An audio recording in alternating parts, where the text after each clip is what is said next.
Hello there and welcome to my channel. Thank you very much for dropping by. Today I'm going to take a look at the Adobe Lightroom Classic Vignette tool. Okay, so let's get started by finding the Vignette tool. So what we need to do, so we're in the library now. We need to select an image that we'd like to add a vignette to. I've selected this one down here. We need to come across into the develop tab. So we can either click on develop or we can press the letter D on our keyboard, and then that will take us to develop and into the edit mode. And we see here that we're in edit. What you need to do then is scroll on the right hand side all the way down to the very bottom, and the second from last control box. The last control box is calibration, and the second from last control box is the effects box, which has the vignetting tool. So a couple of quick things to note about the effects box with the vignette tool is, firstly, there's no reset button. We do have the eye so we can see before and after, but we can't reset any changes that we make easily. Also, there was no shortcut to the vignette tool, so this isn't really a high priority tool in Lightroom's editing suite by the looks of it. So if we now take a look at the options that we do have within the box, so we've got some sliders here to adjust the vignette, and a bit further down the bottom we've got the option here to add grain if we were trying to emulate maybe older photo styles, whatever. Not something that I would use, but it's there. There's an option to it. Up here at the very top, there is a drop down with three options: highlight priority, color priority, and paint overlay.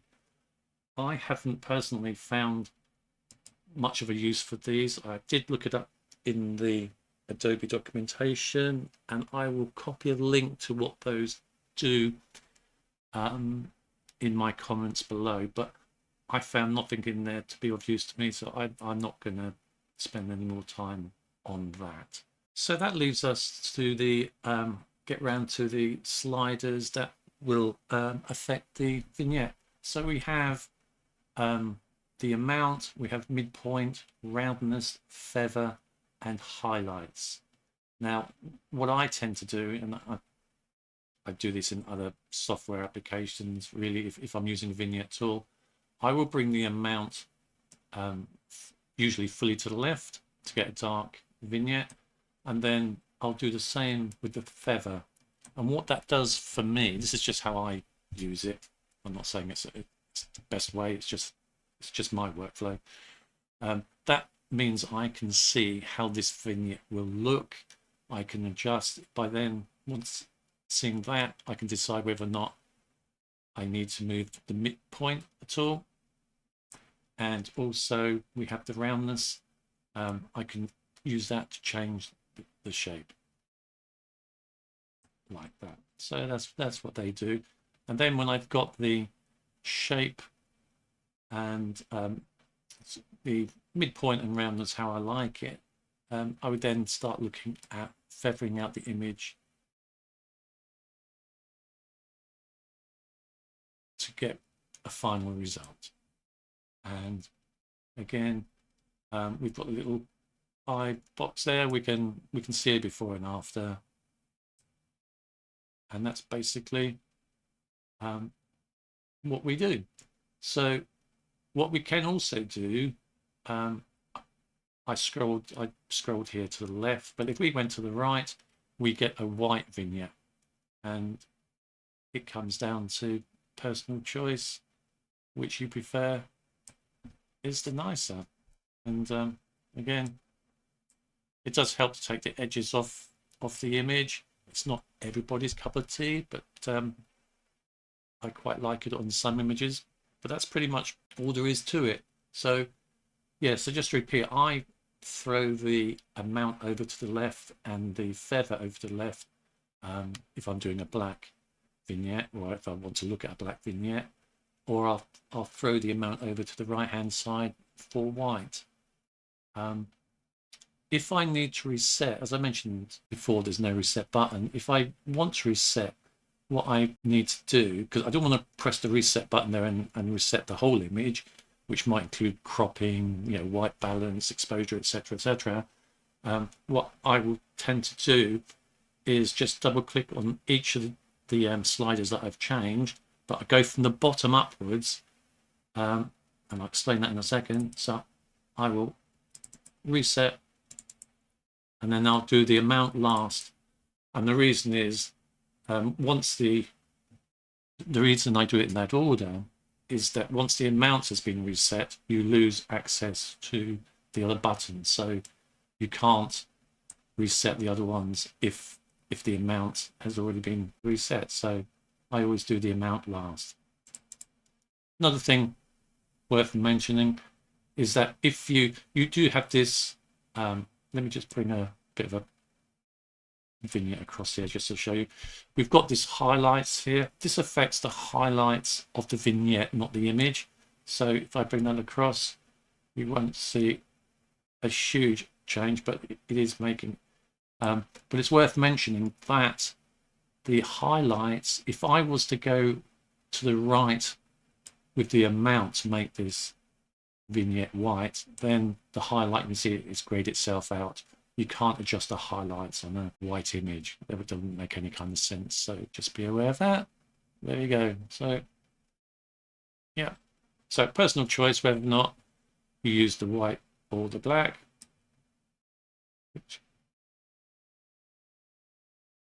And before and after. Okay, so that's one picture. Let's try another. So let's try another image. I'm going to select this image here. I'm then going to press the letter D to take us into develop. And we're back at the vignette box. Okay, so this image, I'd quite like to soften down the edges on this, really, just because I think this the crop on the arm there is not particularly flattering. So I'd quite like to just soften that down with a vignette. And I think perhaps we'll use we'll go off to the right hand side this time. So I'm going to go all the way across to the right. I'm going to bring the feather all the way across to the left just to get my eye in on how that is going to look in terms of the shape of the vignette. And that might do me in terms of the shape. Now let's start moving the feather. And I need really to bring that down a bit, otherwise we're losing too much detail.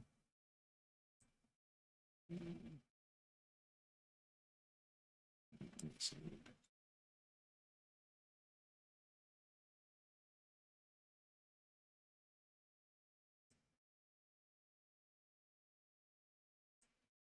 Just take a quick look at that. So before and after. Again, it's down to personal choice whether or not you like it. But there's another one done. Okay, just one more example.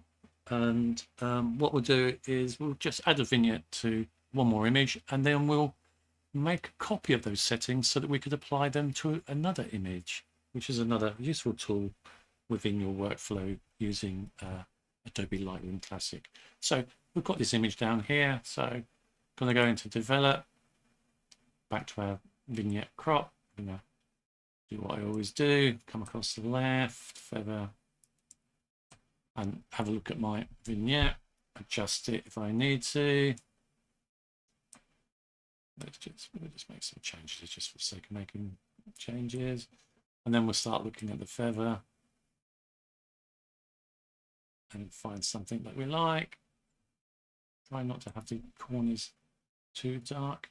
You can always, when you're in highlight priority here, you can, as long as you're not past halfway on the amount, you've got highlights, so you can increase the highlights on the corners of your vignette.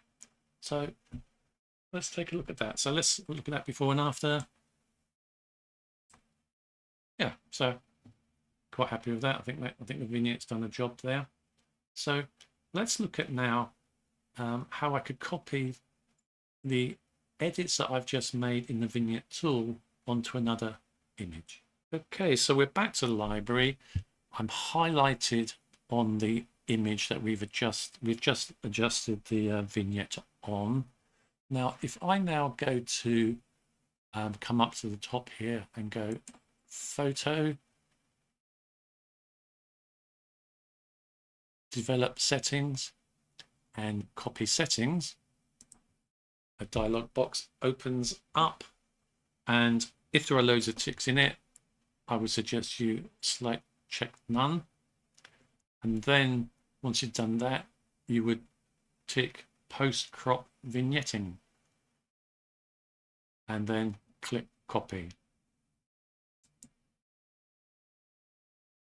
Then what you can do is, we've got another image here which is quite similar, and I want to apply those that vignette to this image. I would select that image, I would go back to photo, back down to develop settings, and do paste settings. And you can see there now that the vignette has now been applied to that image. Now, of course, the focal length between these two images are not exactly the same, so you may not be 100% happy with the vignette on what you've just changed, but that's no problem, because if you open that image up in develop, you can, of course, you can see here the sliders are set to what they were for the previous image, and you can adjust those to your taste. So all nice non-destructive edits made. And that's pretty much using the Vignette tool in Lightroom Classic. I hope you found this useful. As I say, I'll add the link to the notes about these three. Did nothing for me, but that's not to say that they're not useful to other people. And grain, I have no use for that, but if you do, good luck to you. So there we go. I hope you found this useful, and thank you for your time, and goodbye.